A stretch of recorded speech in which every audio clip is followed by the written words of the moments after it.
ओम शांति। आज की प्रेरणादायक कहानी का शीर्षक है आत्म साक्षात्कार।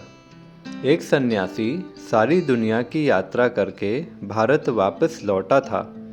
एक छोटी सी रियासत में मेहमान बना। उस रियासत के राजा ने जाकर सन्यासी को कहा, स्वामी, एक प्रश्न में 20 वर्षों से निरंतर पूछ रहा हूँ, कोई उत्तर नहीं मिलता। क्या आप मुझे उत्तर देंगे?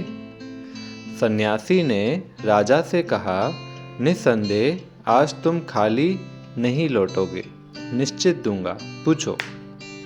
राजा ने कहा, मैं ईश्वर से मिलना चाहता हूँ। ईश्वर को समझाने की कोशिश मत करना, मैं सीधा मिलना चाहता हूँ। उस सन्यासी ने कहा, अभी मिलना चाहते हैं कि थोड़ी देर ठहर कर? राजा ने कहा, माफ़ करिए, शायद आप समझे नहीं। मैं परम पिता परमात्मा की बात कर रहा हूँ। आप यह तो नहीं समझे कि किसी ईश्वर नाम वाले व्यक्ति की बात कर रहा हूँ। जो आप कहते हैं कि अभी मिलना है कि थोड़ी देर रुक सकते हो। सन्यासी ने कहा, महानुभाव, भूलने की कोई गुंजाइश नहीं है। मैं तो 24 घंटे परमात्मा से मिलाने का ही धंधा करता हूँ। अभी मिलना है कि थोड़ी देर रुक सकते हैं, सीधा जवाब दें। तुम तो 20 साल से भगवान से मिलने को उत्सुक हो और आज वक्त आ गया तो मिल लो। राजा ने हिम्मत की और उसने कहा, अच्छा, मैं अभी मिलना चाहता हूँ, मिला दीजिए। सन्यासी ने कहा, इस छोटे से कागज़ पर अपना नाम पता लिख दो ताकि मैं भगवान के पास पहुंचा दूं कि आप कौन हैं। राजा ने अपना नाम, अपना महल का नाम, अपना परिचय, अपनी उपाधियां लिखकर उन्हें दी। तब वह सन्यासी बोला कि महाशय, ये सब बातें मुझे झूठ और असत्य मालूम होती हैं जो आपने कागज़ पर लिखी हैं।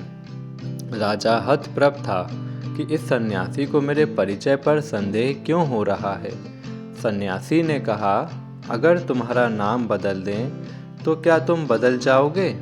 तुम्हारी चेतना, तुम्हारी सत्ता, तुम्हारा व्यक्तित्व दूसरा हो जाएगा? उस राजा ने कहा, नहीं, नाम के बदलने से मैं क्यों बदलूंगा? नाम नाम है और मैं हूँ।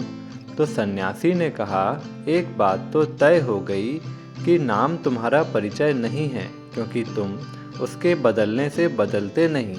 आज तुम राजा हो, कल गांव के भिखारी हो जाओगे, तो क्या बदल जाओगे? उस राजा ने कहा, नहीं, अगर मेरा राज्य चला जाएगा मैं भिखारी भी हो जाऊंगा, लेकिन मैं क्यों बदल जाऊंगा? मैं तो जो हूँ, राजा होकर जो हूँ, भिखारी होकर भी वही रहूँगा।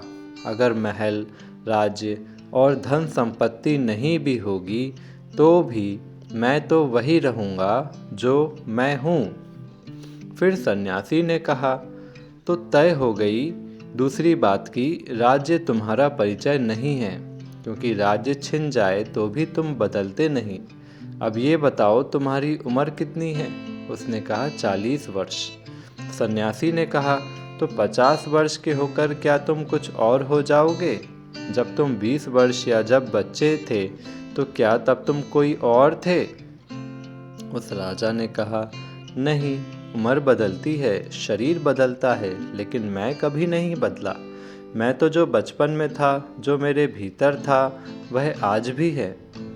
सन्यासी ने कहा, अब तो उम्र भी तुम्हारा परिचय नहीं रहा, शरीर भी तुम्हारा परिचय नहीं रहा। अब अपना असली परिचय लिखकर दो कि असलियत में तुम कौन हो। अगर वह आप लिख दोगे तो मैं उसे भगवान के पास पहुंचा दूंगा, अन्यथा गलत जानकारी देने के कारण मैं भी झूठा बनूंगा तुम्हारे साथ। अभी तक तुम स्वयं बतला चुके हो कि अब तक का दिया परिचय तुम्हारा नहीं है। राजा बोला, अब तो बड़ी कठिनाई हो गई, उसे तो मैं भी नहीं जानता। आखिर जो मैं हूँ उसे तो मैं नहीं जानता। अब तक मैं इन्हीं को अपना परिचय समझता था।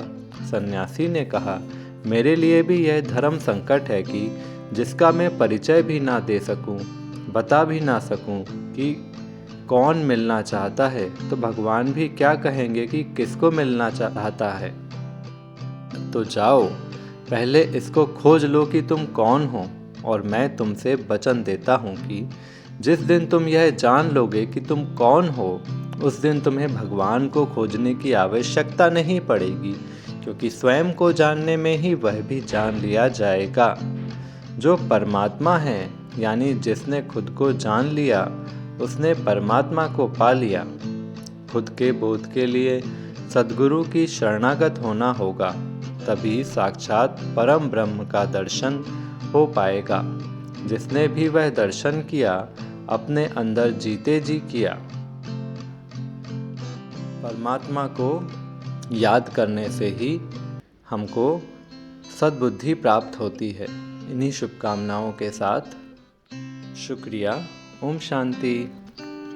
ईश्वरीय खजाना टीम द्वारा संचालित राजयोग मेडिटेशन कोर्स ज्वाइन करने के लिए 9485997452 इस दिए गए व्हाट्सएप नंबर पर ओम शांति लिखकर भेजें। धन्यवाद। ओम शांति।